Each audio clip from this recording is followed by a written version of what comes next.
Good morning, my brothers and sisters. Good morning to my family in this fight. My name is Everett Kelley. I am the proud president of the American Federation of Government Employees, representing 820,000 federal and D.C. government employees across the country. In the first half of 2025, these public servants have been under relentless attack. Just this week, this regime launched another unprecedented assault. VA Secretary Doug Collins decided, against the guidance of Trump's own government and contrary to what they told the U.S. Court of Appeal they were going to do, to unilaterally take away the union rights of 400,000 Americans who work at the VA in an act of retaliation and union busting.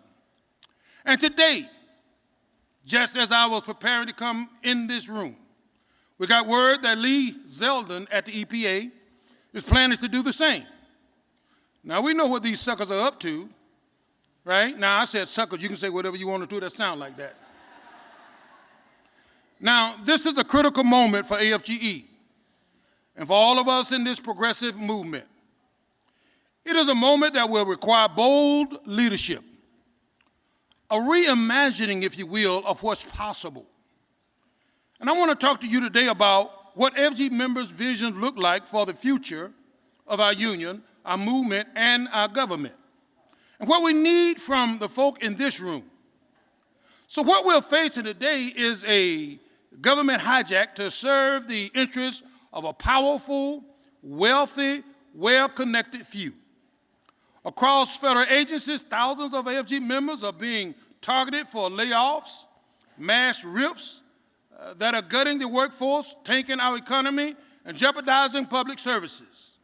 Just yesterday, Reuters report on outside dark money groups who are creating lists of rank-and-file civil servants, folk who work in DEI or support immigrants' rights, and coordinating with the White House to target them.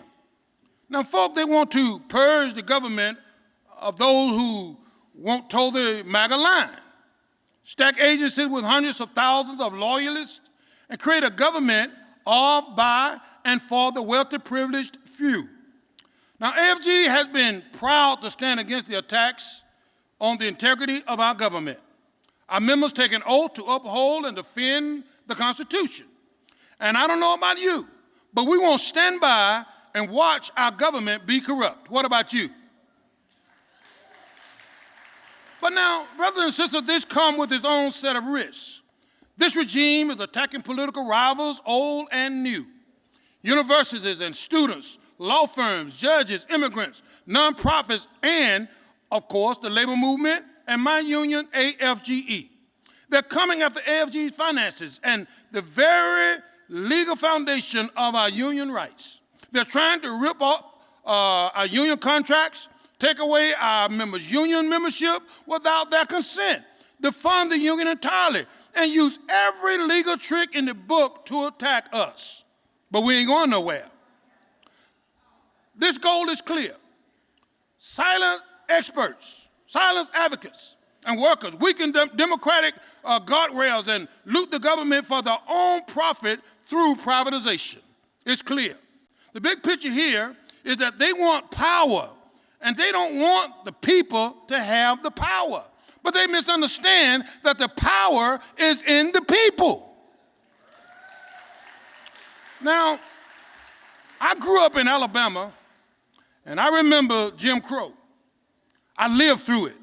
I remember what it was like when these folk had power, how they built it through fear and violence and intimidation, how they maintained it through a patchwork of laws and policies that made legal what was plainly immoral, and how viciously they opposed any challenge, no matter how minor.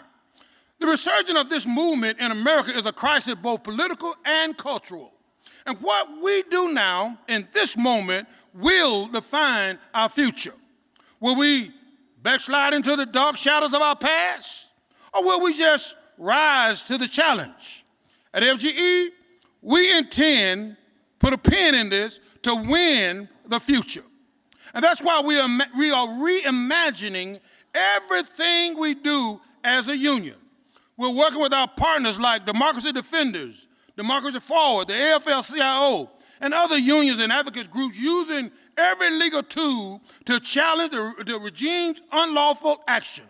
Now, we're also helping individual workers defend their rights, partnering with allied unions and nonprofit. The AFL-CIO set up the Rise Up Federal Worker Legal Defense Network, which connects at-risk employees with pro bono lawyers. We're prepared to fight in the courts as long as it takes. We will not give up, but we are realistic also. We know the courts are at best an imperfect friend to the law and our democracy. We get the law in the courts and justice in the streets. I'm going to say that one more time. We get the law in the courts and justice in the streets. So we know we must win hearts and minds in this fight. To that end, AFGE is engaged in a broad media outreach campaign to tell the real stories of federal employees and the community that rely on them. 85% of the federal employees live outside of D.C. and the metro area. They are at airports and office complexes, VA hospitals and national parks, Social Security offices, and research centers, all across America working for you. But so often their work is invisible, and we have to change that. This moment is an incredible challenge, but it's also an educational opportunity like never before. And by sharing these firsthand accounts, we explain what it means when a rural Social Security office closes or an EPA scientist is muzzled for speaking the truth. When this regime attacks these workers, they are attacking the safety and the well-being of everyone in this room. And AFGE, my brothers and sisters, is going to stand against it. And I just want to know if you will stand with us. Will you stand with us? Can I count on you? Okay, so they're trying to rip up our union contracts, take away our union membership. That's what they're trying to do, but we're not going to stand for it. You know, as I said, I lived through the Jim Crow era, and I'm not going back. We're not going back. We intend to win this future. That's why we're working with these allies. You know, we're prepared to fight everywhere. We are realistic, you know, and so therefore, we know we must win. We know we have to win because AFGE is engaged in broad media outreach, as I said, and, you know, we have to make sure that the word get out, you know. So this moment is incredible. By sharing firsthand, we're going to change hearts. We want to change hearts. We need to change hearts because AFGE fight is your fight. I'm going to say it one more time. AFGE's fight is your fight. And I want to thank the folk who have already stood up for us in this fight. And some of those are you. And I want to pause parenthetically and just give you a round of applause. Can we do that? Thank you, thank you, thank you. We have partners like Randy Weingarten at AFT, April Vivette at SEIU, Liz Schuler at the AFL-CIO, the good people at the Strategic Organizing Center, Mark Fleischman and his team at the Labor Force. AFGE members are not in this battle alone. We are with you, brothers and sisters.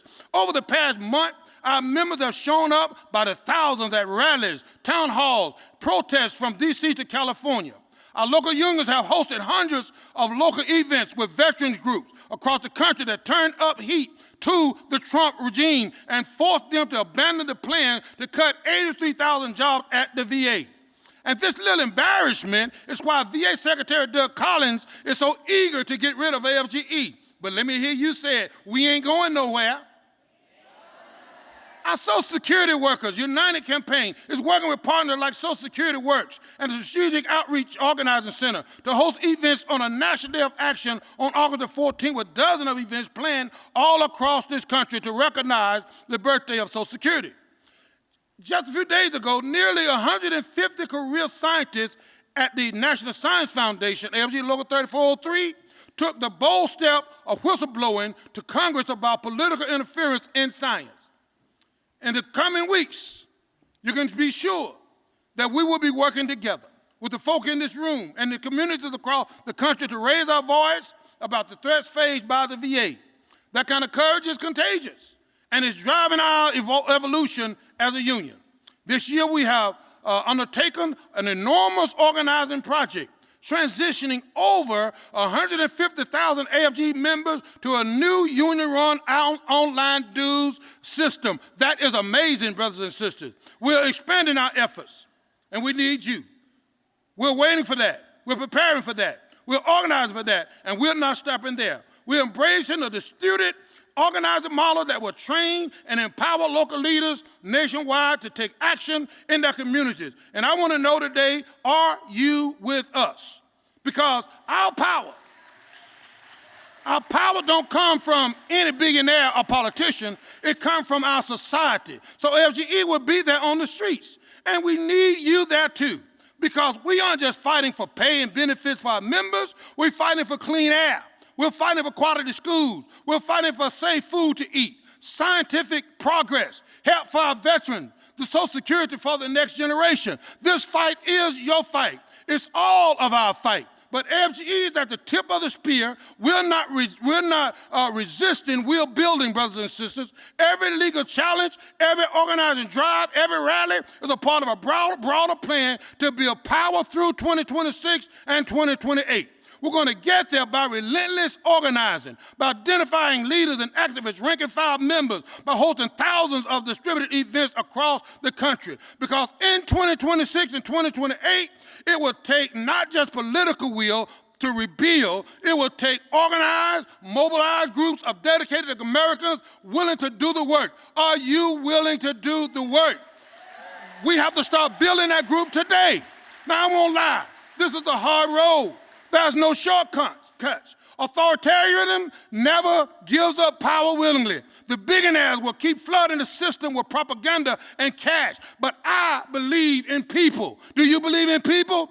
I believe in the power of we. I believe in the federal workforce who keeps showing up on the job every day despite the chaos. I believe in the federal workers who gather every Tuesday at the Congressional Office building to lobby and tell their stories. Will you stand with AFGE?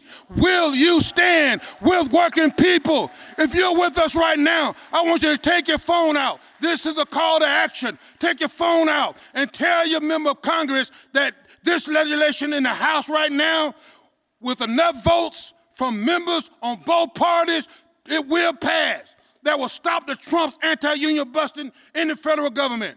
Tell Speaker Johnson that he won't bring it to the floor, but this will force him to the floor. Scan the QR code on the screen. Do that for me now. Take 2 minutes out of your time today and call Congress. Sign the petition, the discharge petition. Help us write the next chapter of America's democracy. Can you do that?